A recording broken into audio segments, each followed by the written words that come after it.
Amén, santos. Himno número 431.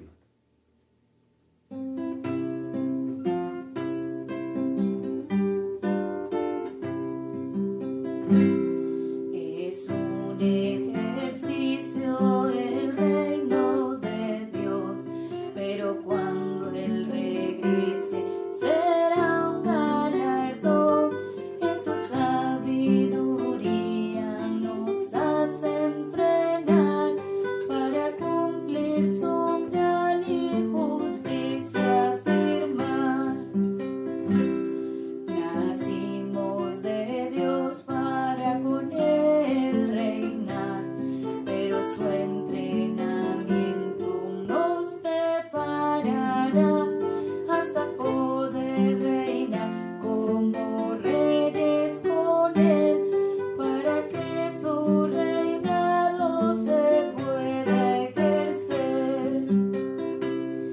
Debemos al trono sumisos estar, restringidos en todo su reino honrar, para así compartir en su autoridad y con Cristo sobre las naciones reinar. Debemos ser justos negando el yo, tener paz con los hombres y gozo con Dios, en el reino viviente, en su realidad, su manifestación se podrá realizar. Entonces el reino con Cristo vendrá, su reinado es el premio que Él nos dará. El Señor su justicia así mantendrá, y las huestes del cielo las contemplarán. Por eso gran precio el apóstol pagó, por el reino seguro a la meta corrió, y por tanto nos pide más fidelidad para en el futuro el reino lograr. Señor, por tu gracia deseamos vivir en tu reino entrenados, ganándolo así, y ser ejercitados en su realidad, para el reino mañana poder disfrutar. Amén. Amados santos, esta noche entramos en el mensaje 9, que nos trae el título El campo de batalla de los dos reinos. Hay dos reinos, pero hay un campo de batalla, lo vamos a ver más adelante. Y el primer punto que nos trae esta primera porción es el tema del espíritu del hombre. Lo primero que nos trae es que Satanás no tiene acceso al espíritu del hombre por ser la lámpara de Dios, el medio de contacto con Dios y el santuario de Dios. Claro, dado que esta porción entra en tópicos relacionados con el alma y la carne, hemos preferido definir exclusivamente la importancia del espíritu del hombre, y luego ampliaremos las cargas presentadas en el tópico con relación al alma y el cuerpo ampliamente. Lo vamos a hacer. Pero queremos comenzar con el versículo clave, yo diría de toda la Biblia, que es Zacarías 12:1. La carga de la palabra de Jehová con respecto a Israel, así declara Jehová que extiende los cielos, pone los cimientos de la tierra. ¿Y qué más? Y forma el espíritu del hombre dentro de él.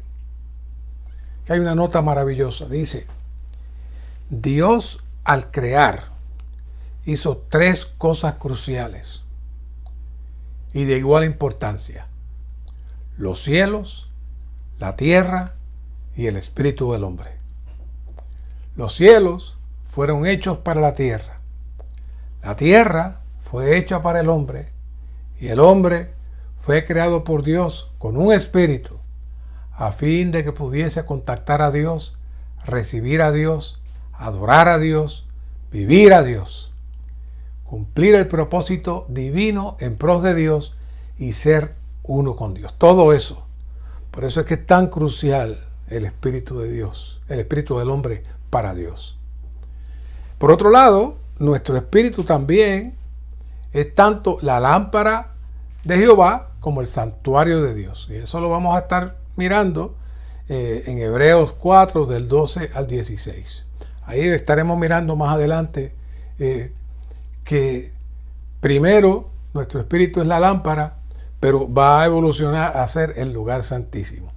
Y el asunto de la lámpara, donde mejor lo encontramos es en Proverbios 20:27, donde dice: lámpara de Jehová es el espíritu del hombre, que escudriña lo más profundo del ser. Maravilloso. En la conferencia sobre el estar preparados para la venida del Señor, hubo varios mensajes en esta línea, porque queríamos comprobar que el reino de Dios que estamos mirando aquí tiene una manifestación muy especial, es la manifestación de la luz. Y estuvimos mirando en 1 de Pedro 1:19 que esta luz crece en nosotros y se va desarrollando. Primero hasta ser la estrella de la mañana y luego el sol naciente. Así que del espíritu, como la lámpara, sale esta luz que expresa el reino de Dios. Por eso en tipología, nuestro espíritu se convierte en el lugar santísimo, donde el Dios triuno mora como el espíritu consumado y procesado. Y toda esta presentación sencillamente restringe a Satanás. Ese no es lugar para él entrar en ninguna manera. Hebreos 4:12, porque la palabra de Dios es viva y eficaz y más cortante que toda espada de dos filos, y penetra hasta partir el alma y el espíritu, las coyunturas y los tuétanos, y discierne los pensamientos y las intenciones del corazón. Siempre tenemos que prestar atención a esta porción de Hebreos, lo cual nos muestra la necesidad de que nuestro espíritu sea liberado de nuestra alma. Por un lado, el espíritu es un lugar privado y reservado para Dios, pero por otro, su función es restringida si el Señor no puede avanzar hasta nuestro corazón. No, se restringe la función del espíritu, lo cual es necesario que la palabra como espada parta el alma e independice el espíritu para que el alma sea restringida y asuma su función de obediencia al espíritu en nuestro espíritu. Esto es un aspecto crucial para que el Señor pueda poner nuevamente el orden de justicia en el universo. Entonces podemos, con esta presentación breve, podemos ver entonces la consumación de Hebreos 4:16, donde después que el espíritu, pues la palabra parte el alma del espíritu. ¿Qué sucede? Acerquémonos pues. Efesios 4:16. Acerquémonos pues confiadamente. ¿A dónde? Al trono de la gracia para recibir misericordia y hallar gracia para el oportuno socorro. Esta nota. ¿Cómo podemos nosotros acercarnos al trono de Dios y del Cordero y de Cristo que está en los cielos? ¿Cómo? Si todavía estamos en la tierra. La clave está ¿dónde? En nuestro espíritu, que es lo que se refiere aquí en el verso 12 de Efesios 4. El mismo Cristo que está sentado en el trono en los cielos, ahora también está en nosotros. Es decir, ¿dónde? En nuestro espíritu, donde está la habitación de Dios. En Betel, la casa de Dios, la habitación de Dios, la cual es la puerta del cielo. Cristo es la escalera que une la puerta, la tierra con el cielo y trae el cielo a la tierra. Así que puesto que hoy en día nuestro espíritu es un lugar donde Dios habita, ahora este espíritu es la puerta al cielo, donde Cristo es la escalera que nos une a nosotros, los moradores de la tierra, con el cielo y nos trae al cielo. Así que, por lo tanto, cada vez que nosotros nos volvemos a nuestro espíritu, pasamos por la puerta del cielo, tocamos el trono de la gracia que está en el cielo, por medio de Cristo como la escalera celestial. Qué maravillosa nota, ¿no? Entonces, el trono de la gracia es la esfera donde el Dios triuno habita, la cual se puede llegar por medio del Espíritu. Por eso que Jacob la ve como una escalera que sus bordes están en dos extremos, la esfera física y la esfera celestial. De igual manera, el Señor se lo explicó a Nicodemo en Juan 3:13, cuando le dijo: nadie subió al cielo, sino el que descendió del cielo, el Hijo del Hombre que está en el cielo. ¿Qué es esto? Estos versos nos dicen de la capacidad dual de estar en dos dimensiones, dos esferas a la misma vez, la cual se logra desde nuestro espíritu mezclado con el espíritu. Todos estos misterios están aquí en la Escritura, ahí tan tempranito como en Juan 3. En 1 Tesalonicenses, el mensaje 23, el párrafo 27, hay aquí una porción de la Escritura que define muy bien el espíritu. Y aunque en el recobro del Señor hemos hablado mucho de esto, y hay muchos santos que pueden hablar de esto muy bien, pero quiero repasarles. Vamos a repasar un poquito. Nuestro espíritu se compone de tres partes: la parte que es la conciencia, la comunión y la intuición. Nuestro espíritu nos es útil principalmente para tener comunión con Dios. Comunión con Dios. Cuando tenemos comunión con Dios, tenemos contacto con Él. Este contacto que tenemos con Dios espontáneamente nos permite percibir a Dios, es decir, percatarnos de Él. Luego, la intuición denota el sentir y percepción que viene a nosotros directamente de Dios. Dios a nosotros. A través de la intuición podemos saber cómo estamos delante del Señor. El Señor nos va mostrando. Es diferente a la conciencia, porque la conciencia nos expone si estamos mal, pero la intuición nos deja sentir exactamente eso, un sentir dentro de nosotros que es como una advertencia de detente, no continúes, un momento. Es algo bien sutil que si estamos sensitivos al Espíritu del Señor lo podemos percibir. Pero si no obedecemos la intuición, la conciencia nos va a condenar. Entonces vamos a sentir el malestar dentro de nosotros y vamos a saber que no seguimos la intuición del Señor cuando nos lo dijo. Así que la manera en que podemos guardar nuestro espíritu es primeramente ejercitando nuestro espíritu para mantener la comunión con el Señor a través de la oración, la palabra, la sangre, y luego estar abiertos a que la intuición nos guíe, la intuición nos guíe, y como etapa final, si no lo hacemos, la conciencia va a hacer su función en nosotros. Todo eso es la operación del espíritu del hombre. Ahora bien, el próximo punto que queremos tocar se titula Tres partidos. Tres partidos. Este capítulo se inicia diciendo que existen tres reinos. Esos tres reinos son Dios, Satanás y el hombre. Como habíamos presentado, la rebelión satánica se inicia, como dice en Isaías 14:3, en un proceso interno de Satanás de considerarse ser él superior a Dios, y entonces empieza a analizar y a pensar 5 declaraciones claves que son consistentes y claves para poder entender este proceso.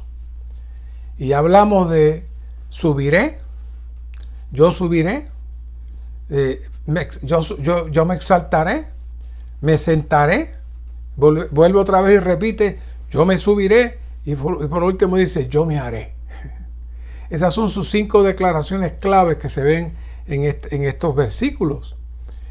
Así que esto tiene un efecto en todo el universo, en el mundo espiritual, de una manera muy contundente. ¿Por qué? Porque esto produce un cambio de esfera que nunca había existido antes. Pues antes de que esto existiera dentro de este ser, había solamente un solo reino armonioso y todas las criaturas estaban en obediencia. Pero estas 5 consideraciones es lo que por otro lado Ezequiel 28:16 le llama comercio, la Reina Valera le llama contrataciones, la versión Recobro le llama comercio, es decir, maquinaciones mentales para recibir un beneficio, para obtener un logro. Esto entra a este ser en rebelión, produciendo la completa separación de la esfera de la justicia de Dios que rige y mantiene todo el orden del universo. Lo han estado escuchando, no lo olviden. Si usted olvida esto, todo lo demás se queda en teorías y conceptos e ideas. Pero este es el meollo, el centro que nos presenta aquí la palabra. La palabra es clara. Ezequiel e Isaías son claros. Lo hemos leído muchas veces, pero no hemos visto la seriedad de este asunto. Y vuelvo y repito, esta esfera de la justicia mantiene el orden para que Dios como espíritu de vida transmita su esencia y naturaleza de amor, que a su vez se expresa en luz y llega a nosotros mediante su hablar, el cual mantiene todas las cosas en la realidad de Él mismo. Es una cadena que amarra toda la palabra de Dios. Pero todo esto, toda esta armoniosa presencia de Dios que comienza desde el Espíritu como vida, su esencia de amor, su expresión de luz, su manifestación en la palabra, todo eso quedó fuera. Satanás quedó fuera, viniendo a ser, en vez de Lucifer, Satanás, que es el enemigo de Dios.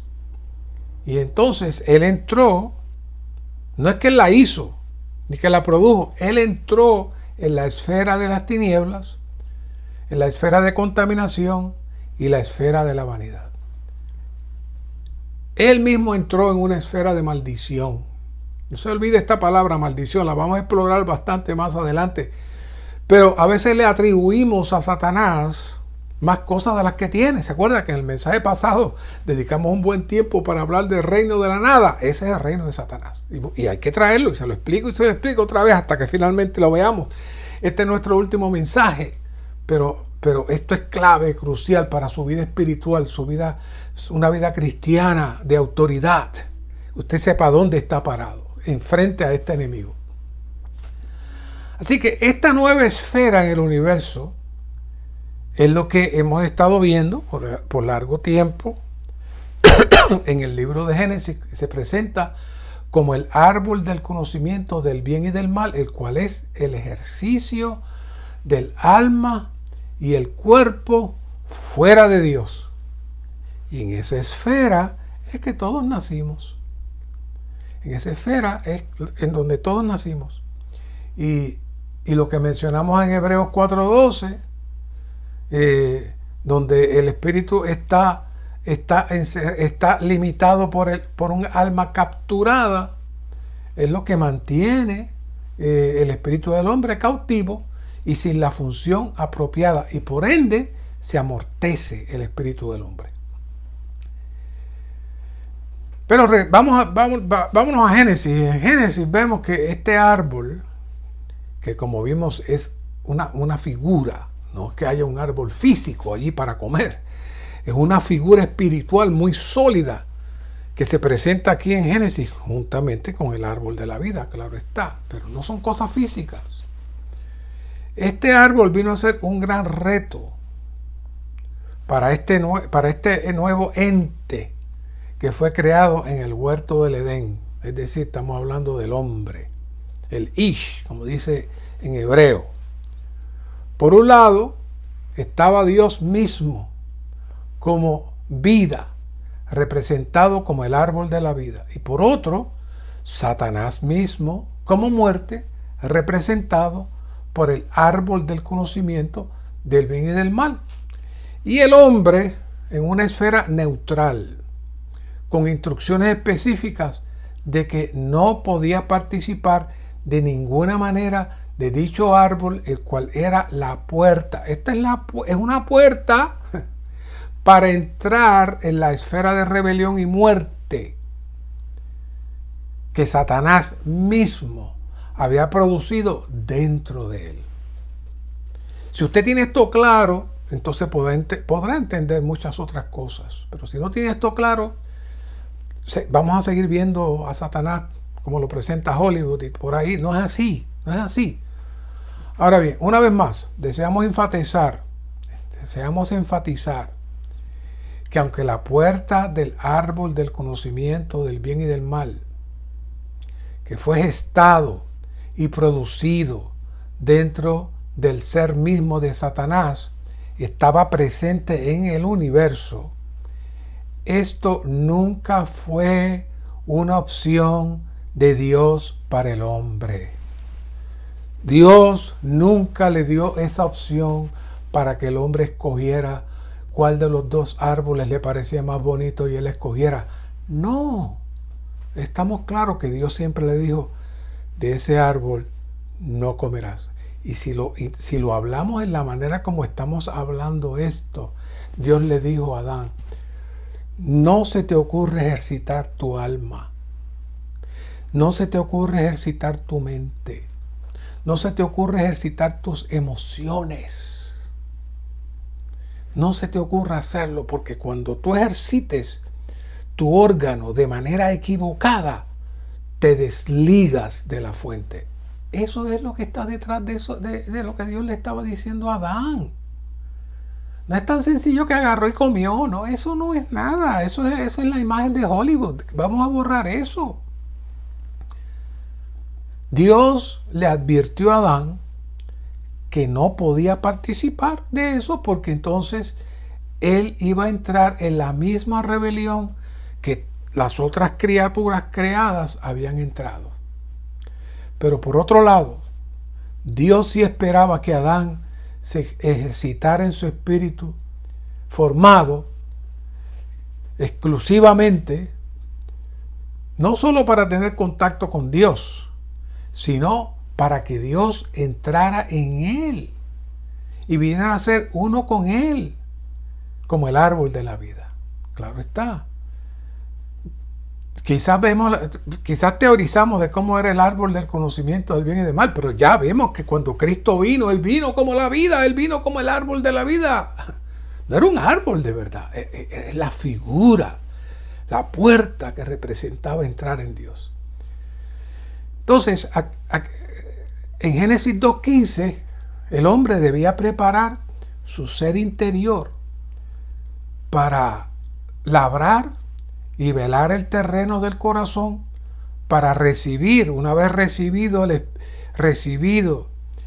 el árbol de la vida en el espíritu del hombre, el poder entonces permitir que ese árbol se moviese a su corazón y entonces se completara el ciclo que Dios deseaba que es el que nos presenta en Romanos 5:5, que a todos los hermanos cristianos les gusta mucho, donde dice, y la esperanza no avergüenza, porque el amor de Dios ha sido derramado en nuestros corazones mediante el Espíritu Santo que nos fue dado. Escuché a un hermano que dijo, hermano, ya el amor de Dios está en nuestros corazones. No se preocupe. No. Esto es un proceso. ¿Ah? Es glorioso que el apóstol Pablo está presentando esto en pasado, pero no es porque sea algo automático o instantáneo. No, sino porque él lo había experimentado en su experiencia de vida en Cristo. Pero antes de que esto suceda plenamente, es necesario que Hebreos 4:12 se dé, porque ¿cómo va a estar el amor en nuestros corazones cuando todavía el espíritu está amarrado con el alma? Pablo está hablando de un proceso. Si esto hubiese sucedido, el enemigo de Dios hubiese sido derrotado y restringido, y el orden del universo, el orden de la justicia, hubiese sido restaurado. Pero no fue así, no pasó, no ha pasado todavía. Esa es la meta que Dios tiene con nosotros. Pero Pablo comprobó que se puede. Él había tenido esa experiencia. Ahora bien, ¿qué pasó? ¿Cuál fue el problema? Brevemente la historia, ya la conocemos, pero brevemente. Satanás logró activar primero en la esposa de Adán y posteriormente Adán a la misma atmósfera que Satanás estaba. Así que eso produjo en ellos la atmósfera de la rebelión, y que mediante treta y engaño Satanás los llevó al mismo terreno donde él estaba. ¿Cuál terreno es ese? El terreno de la vanidad, el terreno de la muerte, el terreno del vacío, el terreno de la nada, donde no hay luz, donde no hay vida, donde no hay amor. Ese es el terreno. No es que Satanás tenga nada, es que nos lleva a donde él está, que es nada. Que es nada. Así es que la manera que el enemigo usa para inyectar sus pensamientos es la mente del hombre. Y desde ahí todo el ser del hombre es sacado fuera de la atmósfera de Dios, y de manera automática, al igual que ocurrió con Satanás, el hombre participa de la maldición que afecta toda la creación. Aunque leemos en estos capítulos que dice que Satanás entró en el hombre, tenemos que estar claros que esto no lo hace de manera física, sencillamente porque Satanás, como habíamos dicho, es un hombre finito, es un ser finito, perdón. No es omnisciente, no es omnipotente y tampoco es omnipresente. Por eso es que este tipo de mensajes a él no le gusta y pone 1000 obstáculos para que no se den. El Dios triuno sí lo es. El Dios triuno sí es omnisciente, omnipotente y omnipresente. Pero él tiene una manera que vamos a ver que el ministerio le explica con mucha gracia y mucha precisión, que es mediante los pensamientos del hombre. Y con la ayuda de los ángeles caídos y los demonios, Satanás establece su red de trabajo para representarse él mismo a través de estos seres. Estos seres sí proyectan lo que Satanás es dentro de nosotros. Pero decir Satanás está ahí, y entonces simultáneamente en los millones y billones de seres humanos en el planeta, pues Satanás no tiene esa capacidad. Pero sí tiene la capacidad, a través de la multiplicación de sus seres caídos, de proyectar sus pensamientos y sus deseos. Pero ¿dónde comenzó esto? Primero tenemos que mirar otra vez, lo vimos la vez pasada, pero hay que verlo otra vez con más detalle. Génesis 3:17. Toda la tierra es maldita por causa de Adán. ¿Qué pasó ahí? Entrando la corrupción, la degeneración y muerte de todas las cosas. Adelante entramos en ese punto, porque esa es la clave, es lo que mueve el eje de todo esto. Claro, los partidos anteriores producen en cierta medida tres reinos. Por un lado, tenemos a Cristo como el espíritu dador de vida que está en nuestro espíritu. Luego está nuestro yo como persona en nuestra alma, claro está. Si usted está en Cristo, su alma y su yo está sujeto a Cristo. Y si usted no está en el Señor, usted solo, usted no tiene nada. El enemigo va a influenciarlo a usted. Así que, aunque hay tres representaciones, realmente siguen siendo dos. Siguen siendo dos. Ahora, vamos a volver aquí a Génesis 3:17. Veamos con cuidado. Y Adán dijo, a Adán dijo, por cuanto escuchaste la voz de tu mujer y comiste del árbol del que te mandé diciendo, no comerás de él, maldita es la tierra por tu causa. No comerás de él, maldita es la tierra por tu causa. Dado a la seriedad en este asunto, necesitamos mirar con cuidado en qué consiste esta maldición.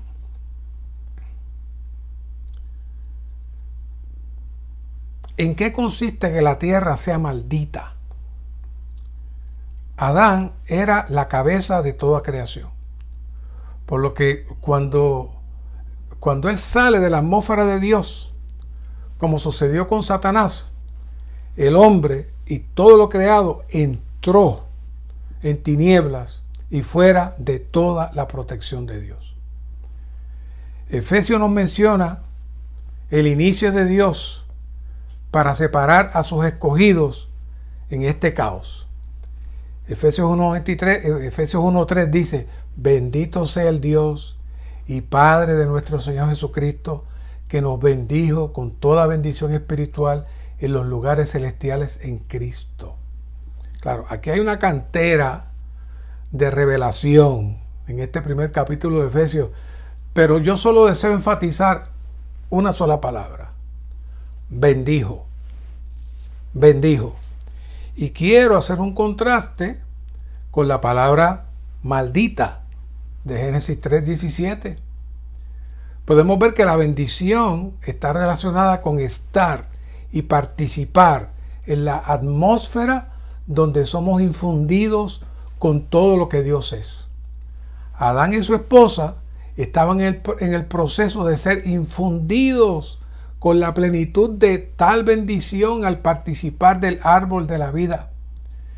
Y posteriormente el apóstol Pablo desarrolla y asocia esta bendición con las riquezas de su gloria. También hemos hablado de eso en otros mensajes. Ahora, la tierra es maldita cuando el hombre se despega de tal atmósfera, llevando consigo todo lo creado. Hoy en la vida de la iglesia estamos siendo recobrados para participar de tal bendición y sacarnos de la presente maldición. La única diferencia es que Dios no dejó a Adán y a Eva abandonados y solos en las manos de su enemigo. Cuando Dios se acercó a Adán, fue con ternura, no fue con peleas como hubiésemos hecho nosotros con nuestros hijos, y le dijo, ¿dónde estás? Esas palabras son muy significativas porque ellos ya no estaban en su atmósfera y él deseaba que ellos confesaran. Así que la primera señal, vemos, de por qué ellos ya no estaban en su atmósfera, es que ellos dicen en el versículo 10 que tuvieron miedo. Que tuvieron miedo. La razón de este temor tenía dos razones, dos fuentes. La falta de la presencia de Dios misma, que definitivamente lo que les había entrado y donde ellos se habían metido no era algo agradable. Y por otro, la percepción de Adán y de Eva de que Dios iba a ejecutar su juicio de matarlos por haber comido del árbol prohibido, que eso fue lo que Dios le dijo, que iban a morir, el que comiera iba a morir.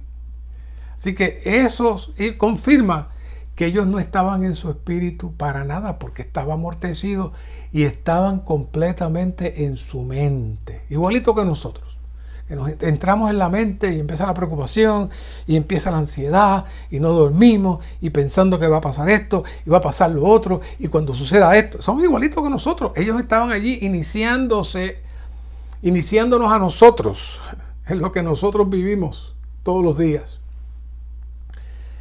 Claro, en los versos posteriores de estos versículos de de Génesis 3, 17, Dios fue firme con todos y cada uno de los participantes de este proceso de la caída, o separación de la esfera de Dios, como prefiero llamarle, pero el más contundente es la declaración de que la tierra es maldita por culpa de Adán, es decir, por él ser representante de todos los hombres. Y él, al salir de su esfera, él sacó de la esfera de Dios a todos los hombres para entrarlos en la esfera del alma y del cuerpo, lo que Dios le había advertido que no hiciera. Claro, Dios deseaba continuar con la relación con el hombre hasta producir. ¿Por qué? Dios necesitaba producir la descendencia apropiada que derrotara a su enemigo. Su deseo continúa. Así que Dios inicia una relación con el hombre de una manera mucho más limitada, mucho más restringida. Es ahí donde hablamos en varios lugares que ahora Dios se esconde, pero Dios sigue la relación con el hombre. Y entonces Dios efectúa sacrificios de animales, los viste a ellos con pieles, habla con ellos. Este fue el primer sacrificio.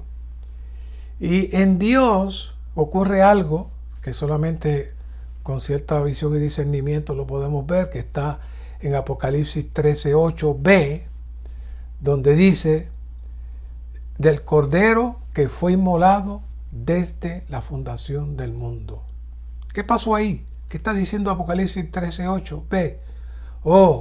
Que el sacrificio de Cristo se activó con la caída del hombre. En Dios lo culminó, el sacrificio de Cristo en Dios. Pero fue como si Dios hubiese se hubiese restringido a sí mismo y hubiese esperado por Adán. Pero al ver que Adán cayó, entonces dice aquí Apocalipsis 13:8b, el Cordero que fue inmolado, no dice desde antes, que muchas veces los hermanos citan desde antes de la fundación del mundo. No, aquí dice desde la fundación del mundo, es decir, desde el tiempo de Adán. Yo sé que este misterio está por encima de nuestro análisis y comprensión, pero este primer sacrificio tenía el poder oculto de la muerte de Cristo, que sería llevada a cabo siglos después. Esto fue lo que permitió que Adán pudiera seguir en contacto con Dios, y como ustedes saben, en otras conferencias yo he defendido a Adán y tengo que decir que tanto él como su esposa se enderezaron, comenzaron a invocar el nombre del Señor, comenzaron a hacer sacrificios, procuraron dirigir sus hijos apropiadamente. Uno no salió tan bueno, luego salió Abel como un gran testimonio, murió como mártir ahí, y luego vino Set, y de Set salió una descendencia maravillosa. No podemos quitarle eso a Adán, no podemos estar mirando solamente el otro lado. Él hizo su esfuerzo, claro. Esos sacrificios y todo lo que Dios hizo, sí, estableció el camino para que Adán tuviera contacto con Dios, pero no los libró de la maldición de la muerte. Vamos a hablar un poquito más. ¿Qué le pasó a la naturaleza? Y esto nos lo trae aquí Romanos 8:20. Porque la creación fue sujetada a vanidad, no por su propia voluntad, sino por causa del que la sujetó. El verso 21 dice: con la esperanza de que también la creación misma será libertada de la esclavitud de corrupción a la libertad de la gloria de los hijos de Dios. Así que aquí hay dos palabras claves: vanidad y esclavitud de la corrupción. Según Génesis 3:17, Adán fue el responsable del colapso de la creación. Así que deseamos hacer claro que el efecto de la vanidad y de la esclavitud de la corrupción fue el efecto de desconectarse de la fuente del universo, el cual es el Dios triuno. Satanás no la corrompió, ni Dios la corrompió. Esto fue un acto automático de salirse del suplir de vida de la protección de Dios. Un ejemplo simple. Si usted saca un pedazo de carne de su refrigerador y lo pone afuera en el sol, nadie es responsable de que se corrompa y se pudra. Lo que sucedió fue que al no estar en la atmósfera apropiada, se va a degradar, se va a degenerar. Pues exactamente eso fue lo que pasó. El hombre entró en degradación, por lo que la naturaleza, como parte de la creación, también entró en degradación. Y a eso Dios le llama maldición. ¿Por qué? Porque como vimos, la bendición que nos habla Efesios 1:3 es de estar en la atmósfera de Dios. Es estar con la bendición de Dios. Dios nos bendijo, pero aquí la tierra fue maldita porque se salió de la atmósfera. Así que, por un lado, hay un versículo en el Antiguo Testamento que dice que Dios maldijo la tierra. Pero por un lado, Dios es responsable, pero es desde la perspectiva de las leyes que Él impone. Y entonces, las leyes que Él impone, el que la falle, tiene consecuencias.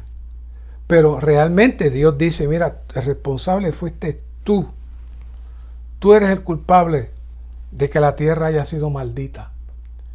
Así que, en cierta medida, el versículo 28 que leímos nos dice de manera indirecta que de la misma manera que la criatura de Dios ató la naturaleza en su caída, también ésta será libertada cuando los vencedores sean manifestados plenamente.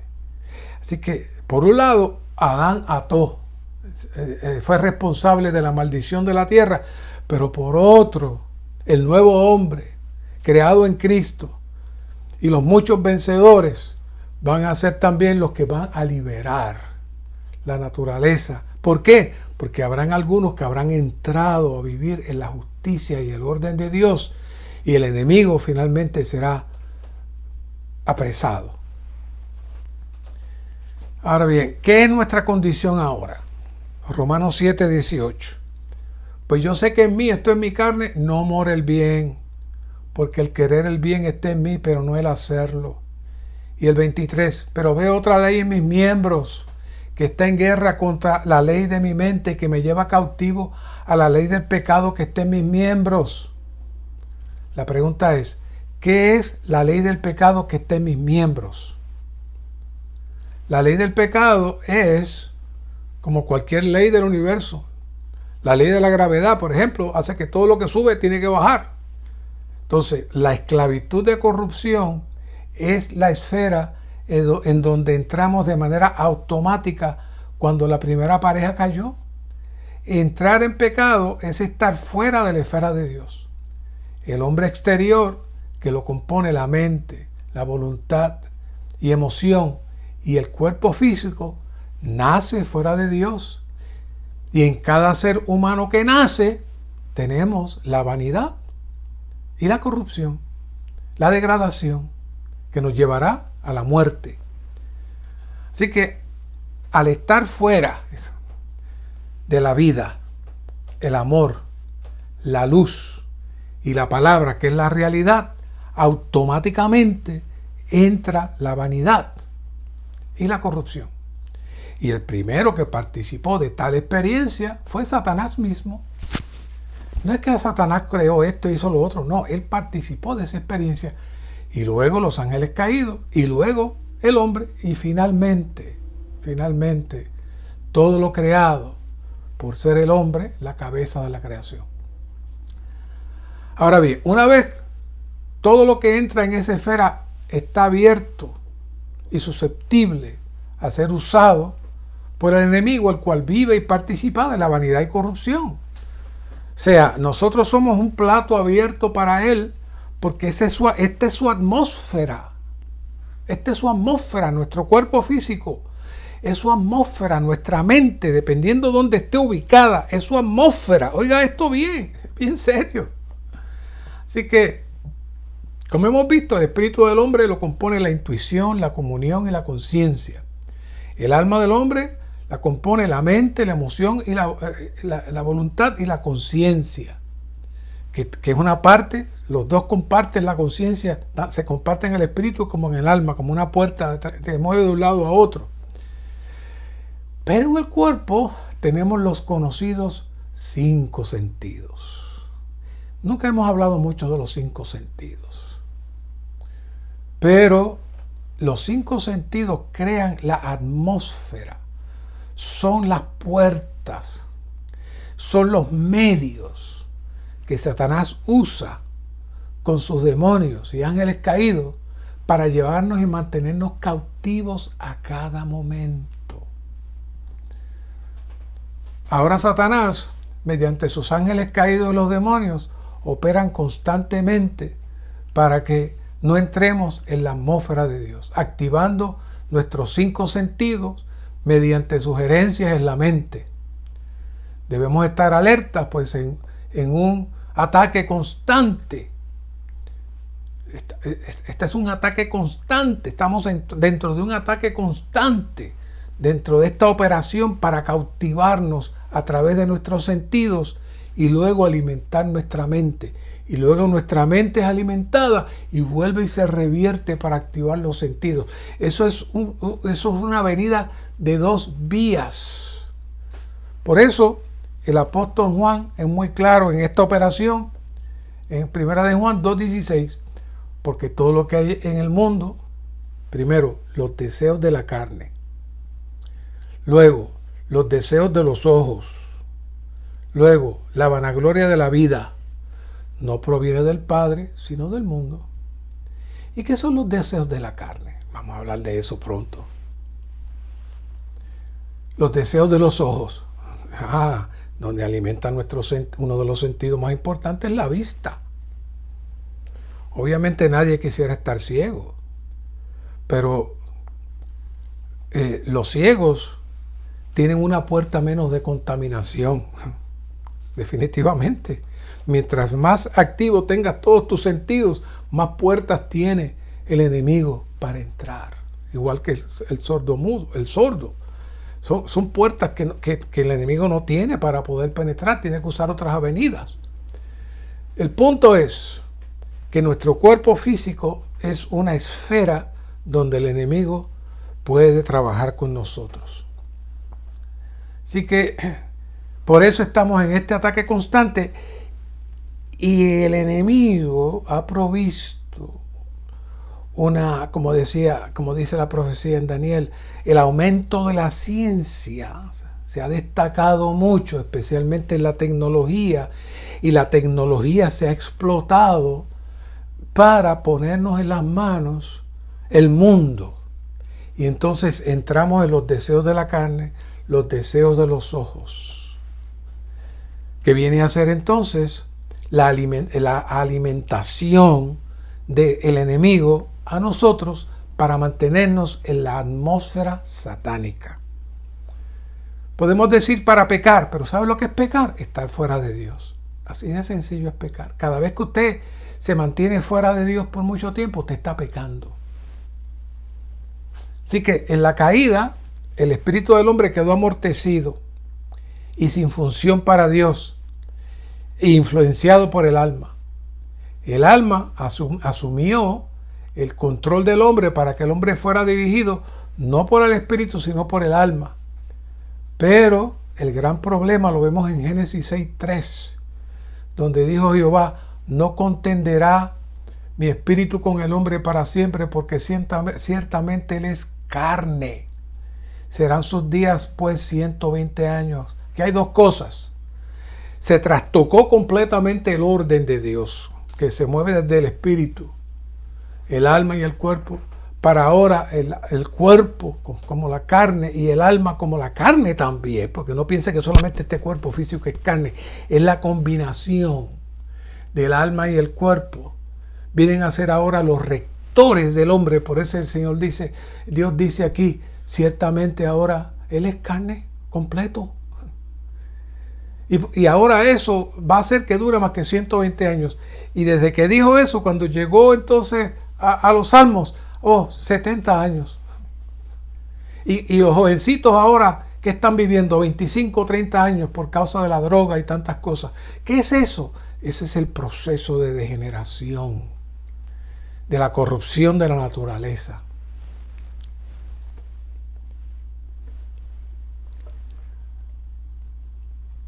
En la tercera caída, el hombre abusó de su cuerpo caído y se convirtió en carne. Se convirtió en carne, lleno de concupiscencia, fornicación y violencia. La carne caída es el enemigo más poderoso y maligno de Dios, y es completa y absolutamente aborrecida por Dios. Para el tiempo de la tercera caída, todo el linaje humano se volvió carne. Por tanto, Dios intervino y le anunció a su siervo Noé que destruiría toda esa generación. Esta es una figura que anuncia la era inmediata anterior al retorno del Señor. Ese es el ambiente hoy. Ese es el ambiente hoy. Todo es carne. Ahora, Dios decide que su espíritu no seguirá buscando al hombre porque esté entrado en una esfera aún más distante que él. Eso fue lo que sucedió allí. Como ya hemos mencionado, Satanás y sus huestes fueron degradados y puestos en una esfera en lo físico y cuasi espiritual. Pero el alma y el cuerpo físico están también en esa esfera, por lo que el enemigo continúa en su labor de mantener activo y en funciones el árbol del conocimiento en cada paso que nosotros damos. Otra vez, ¿cómo es que Satanás lo logra? No es metiéndose él dentro de nosotros. ¿Por qué? Porque él no es omnipresente, no es omnisciente, no es omnipotente. Pero sí, como dice Pablo, Efesios 6 dice, nuestra lucha no es contra carne ni sangre. Y describe toda la operación satánica. Describe toda la operación satánica. Ahora bien, aquí hay una lectura que está en el mensaje anterior.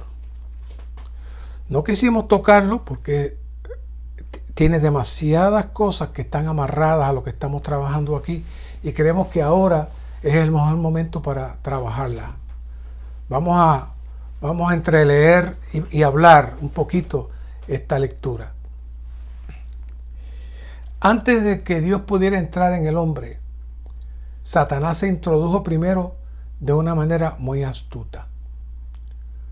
Como todos los engañadores, Satanás fue muy elocuente. Mediante su hablar insidioso, dice aquí el hermano, el ministerio, Satanás adoctrinó al hombre con sus propios pensamientos. Esa es la manera como Satanás entra en el hombre.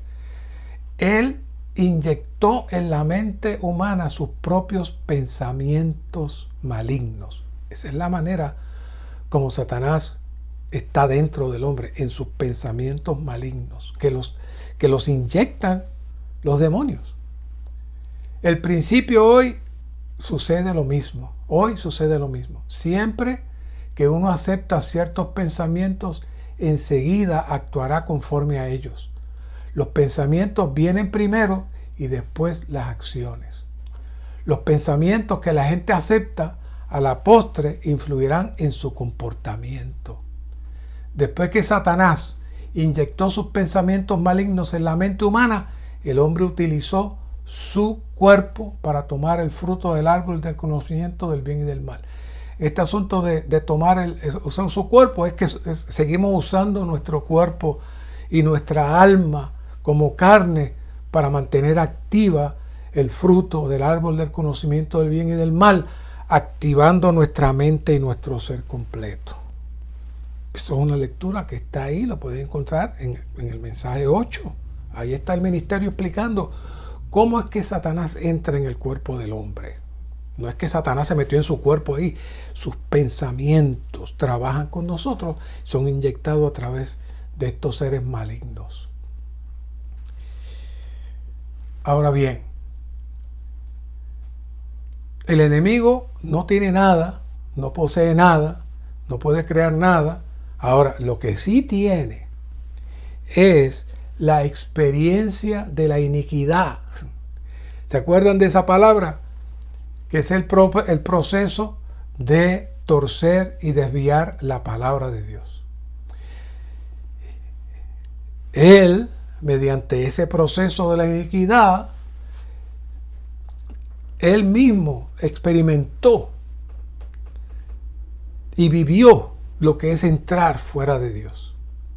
Pero ahora él anhela y continúa, y lo ha logrado, reproducirse en cada hombre.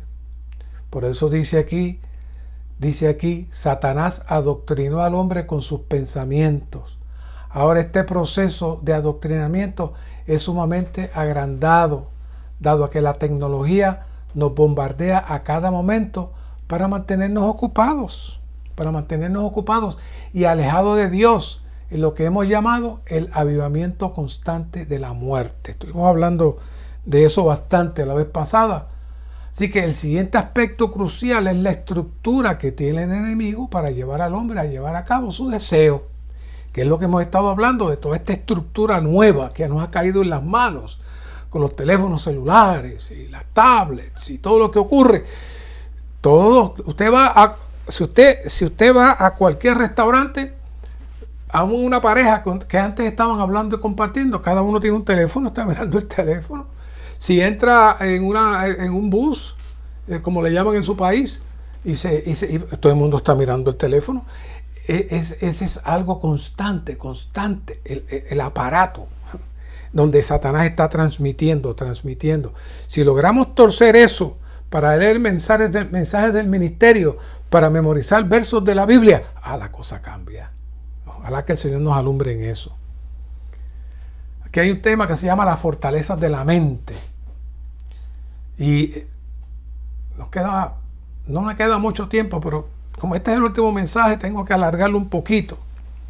Y esto también está aquí en el libro del Reino de Dios, el capítulo 8. Esto que vamos a trabajar ahora es crucial. Dice el ministerio. Y oigan bien. Oigan, no soy yo. Oigan bien. Consideren el caso de un joven que haya sido salvo recientemente. Antes de ser salvo, él estaba por completo en el principio de un demonio, es decir, atado mentalmente. En todas las partes de su ser se encontraba rebeldía contra Dios. Pero un día, el Señor Jesús entró en él. Ahora, cuanto más él dice aleluya y cuanto más ora lee la palabra, más el Señor Jesús se propaga en su interior. Cuanto más él invoque, oh Señor Jesús, más cabida tendrá en el Señor en su ser. Y cuando él invoca al Señor y le alaba, el Señor se propaga en su interior. Sin embargo, en muchas ocasiones, el Señor Jesús no puede traspasar su manera de pensar, sus pensamientos, los conceptos que él tiene, porque este joven tiene fortalezas inexpugnables que el Señor Jesús no puede penetrar. ¿Se imaginan?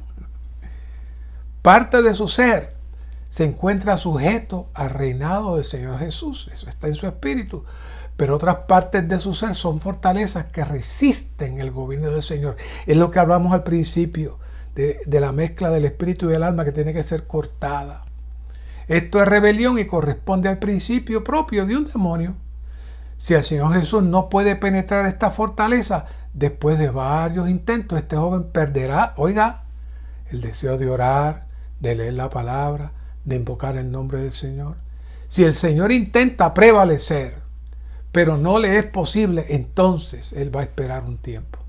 Tal vez después de 2 semanas, o 2 meses, o 2 años, el Señor lo intentará nuevamente. Y es posible que a la postre este joven sea ayudado por otro hermano, nuevamente sea animado y vaya en pos del Señor. Así que el Señor nuevamente tocará la vieja fortaleza, pero esta vez el hermano está más abierto, habrá aprendido la lección y se dará ante el Señor, y entonces le dirá: amén, Señor, me rindo a ti, y el Señor podrá prevalecer y propagarse más a Él. Esto es una palabra muy sobria, muy seria. Quisiera seguir trabajando, tengo mucho más que decir, pero vamos a ir concluyendo. Mateo 12:26 dice: y si Satanás echa fuera a Satanás contra sí mismo, está dividido, ¿cómo pues quedará en pie su reino? Esto nos muestra que Satanás tiene un reino. Y en el 12:31 dice: ahora el juicio de este mundo, ahora el príncipe de este mundo será echado fuera.